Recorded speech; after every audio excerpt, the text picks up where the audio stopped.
বললেন,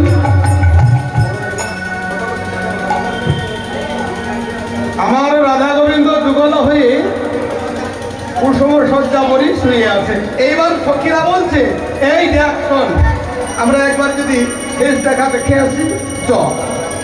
ছোটরা ললিতা বলছে, না না না না না না, ওটি হবে না, সবাই মিলে একসঙ্গে যদি যাই ওই হট্টগোল বেঁধে যাবে। তাহলে কি করব? কি আর করবি, আমরা কাকে আগে গিয়ে দেখে আসবো। এইবার শয়ন মন্দিরে যে ছোট্ট ছোট্ট নবপল্লব দিয়ে কুঞ্জ সাজিয়েছিল, একটা নতুন পাতাকে নবপল্লবকে সরিয়ে নিল, গবাক্ষ দ্বার করলো। গবাক্ষ দ্বার মানে গরুর আখির মতো ছোট্ট একটা চিত্র করে দিল। বোঝাই তোরা একে একে দেখে আই।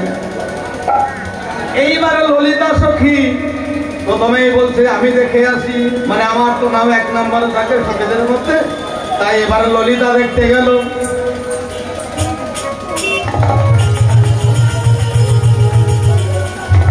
ললিতা দেখে এসে কি বলছে, আরে অধরে অধর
ললিতা দেখে এসে কি বলছে, অধরে অধর এক ভুজ ভুজ বন্ধ। আমার রাধা গোবিন্দের অধরে অধরে পরশ নিয়েছে, ভুজ ভুজ বন্ধ মানে বাহুতে বাহুতে যেন বাধা বাঁধি। উরু উরু চরণে চরণ এক ছন্দ, চার উরু আর চার চরণ যেন এক যাই গাই বাঁধা আছে। হরিবল হরিবল হরিবল। এইবারে বিশাখা বলছে, আমি এইবারে দেখে আসি। বিশাখা দেখে এসে কি বলছে গো, বিশাখা দেখে এসে বলছে, এই সখী আমি কি দেখলাম জানিস? আমি দেখলাম কুন্দন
জানিস কুন্দন কনক জড়িত নীলমণি নবমেঘে জড়াওয়ালা যেন সৌদামিনী। সোনার রং বড় উজ্জ্বল, তাই না? সোনার রং বড় উজ্জ্বল, তবু কিছুদিন ব্যবহার করার পরে তার ওই উজ্জ্বলতাটা একটু কমে যায়, তাই না?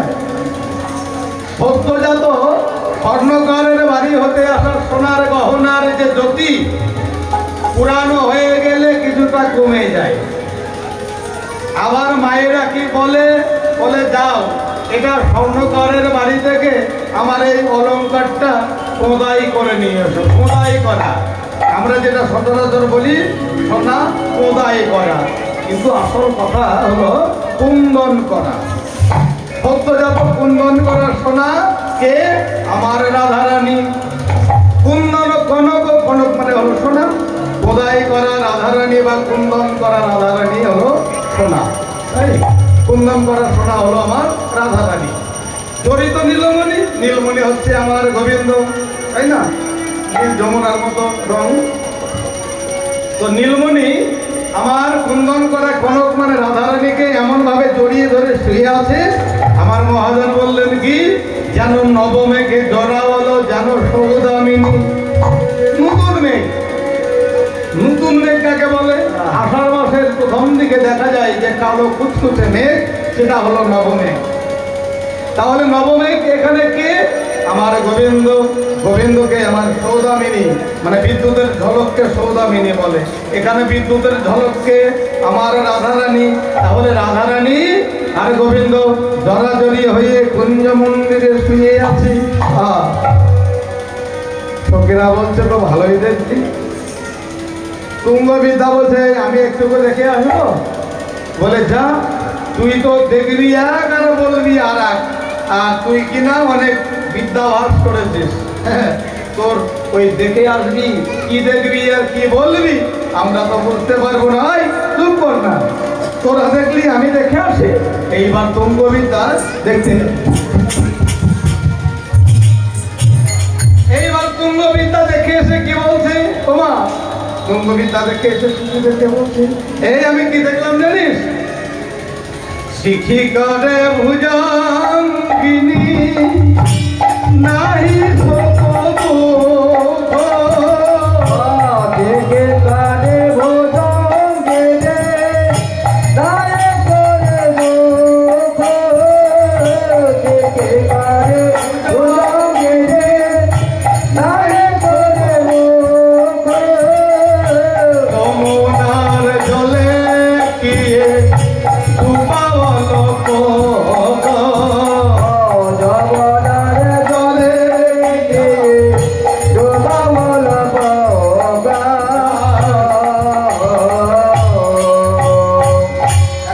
বলেছিলাম না, তুই দেখবি কি আর বলবি কি? তুই তো বিদ্যাভাস বেশি করেছিস, তুঙ্গ বিদ্যা না। তো এই যা বললি, আচ্ছা এটা কি বাপের জন্য হয়? ওমা ঘুমাবেন না কেউ? আমার ঘুমা। শিখি করে ভুজঙ্গিনী, শিখি মানে হলো ময়ূর, ভুজঙ্গিনী মানে স্ত্রী সাপ। ভুজঙ্গ ভুজঙ্গিনী, পুরুষ লিঙ্গ ভুজঙ্গ আর স্ত্রীলিঙ্গ হলো ভুজঙ্গিনী। কি ঠিক ব্যাকরণে পরিচিত এগুলো?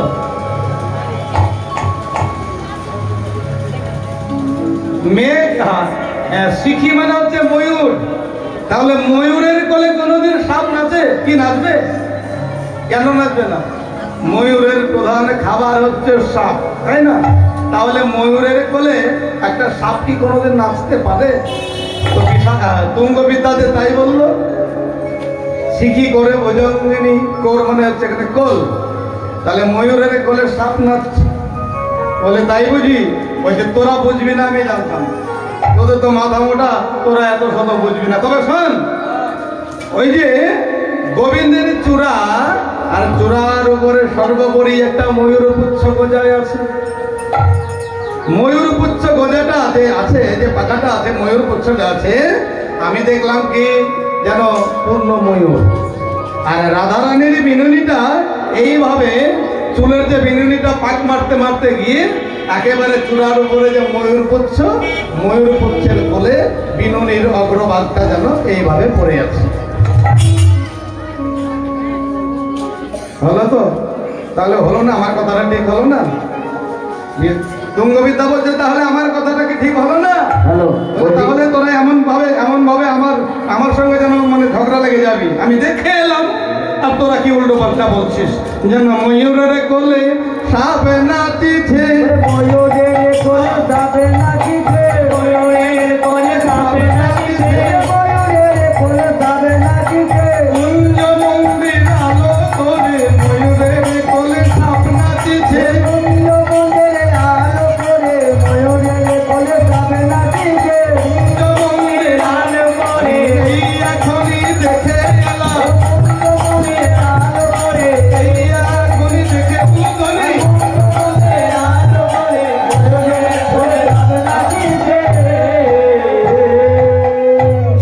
আর শেষে আর একটা কথা কি বললি জানো? যমুনার জলে কি ডুবা হলো কত। দেখুন ওমা, বৈষ্ণব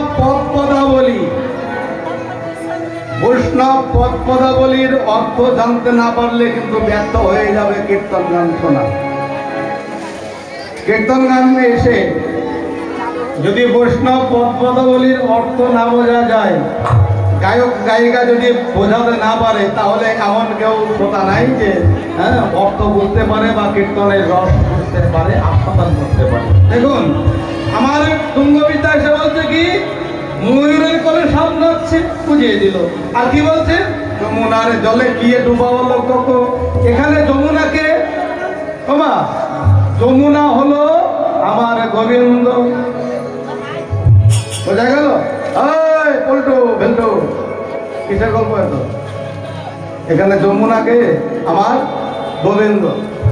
তাহলে গোবিন্দ যদি যমুনা হয়, যমুনার জলে কোক কোক কোক করতে কি? কোক মানে হলো কয়লা বা কালো অংশ। এখানে আমার গোবিন্দ যদি যমুনা হয়, তাহলে যমুনা মানে গোবিন্দের দেহে এই যমুনায় কালো কয়লা ডুবলো। কয়লা আবার কোথা থেকে এলো বল? মায়েদের পয়ধরের সম্মুখ ভাগটা, স্তনযুগলের সম্মুখ ভাগে যে কালো অংশ, পয়ধরের সম্মুখের উপরিভাগটা অগ্রভাগটা কালো অংশ। রাধারানী নারী, সুউচ্চ পয়ধর যুগল, পয়ধরের অগ্রভাগ যুগল কালো কয়লার সঙ্গে তুলনা করেছেন আমার মহাজন। তো রাধারানী আমার গোবিন্দকে জড়িয়ে ধরে শুয়ে আছে, আর রাধারানীর পয়ধরের উপরিভাগ দুটো যেন একেবারে চাপা পড়ে আছে। ঠিক মনে হচ্ছে যমুনার জলে কালো কয়লা ডুবে গিয়েছে। নিতাই গৌর হরি বল। যমুনার জলে কি ডুবা হলো কত। সখীরা বলছে হ্যাঁ তো তুই তো ঠিকই বলেছিস। বলছে বেশ, আর কি হয়? এইবার সব সখীরা এক একজন দেখলো। মহাজন দেখে এসে বলছে, এই আমি কি দেখলাম জানিস? সুরহেরি উদিত মুদিত নাহি ভেদ,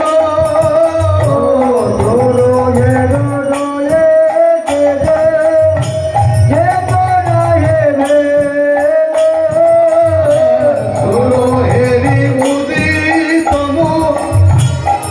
বদনটা বন্ধ হলো না। মুদিত নাহি ভেদ,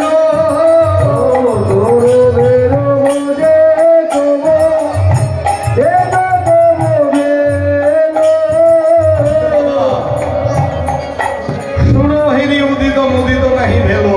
সুর মানে এখানে হলো, সুর মানে কি মা? সুর মানে হলো দেবতা। এখানে কোন দেবতা? না ভানু, সূর্য দেবতা।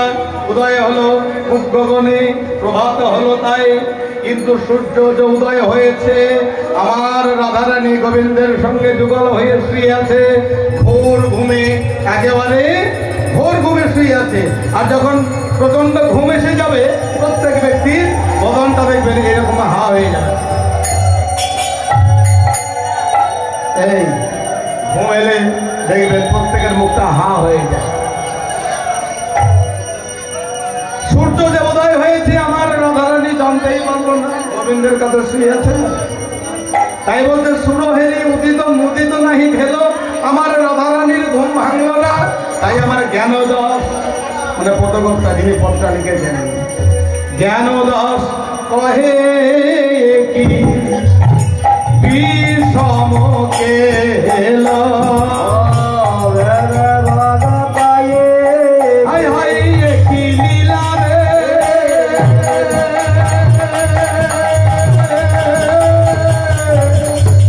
কেন দাস কহে কি বিষম কেল।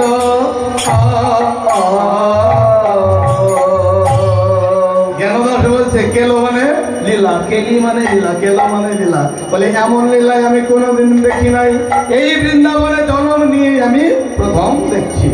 এই হলো শয়ন মন্দিরে যে শয়নে আছে রাধা গোবিন্দ যুগলে, হ্যাঁ এই পথটা আমি গাইলাম। এবারে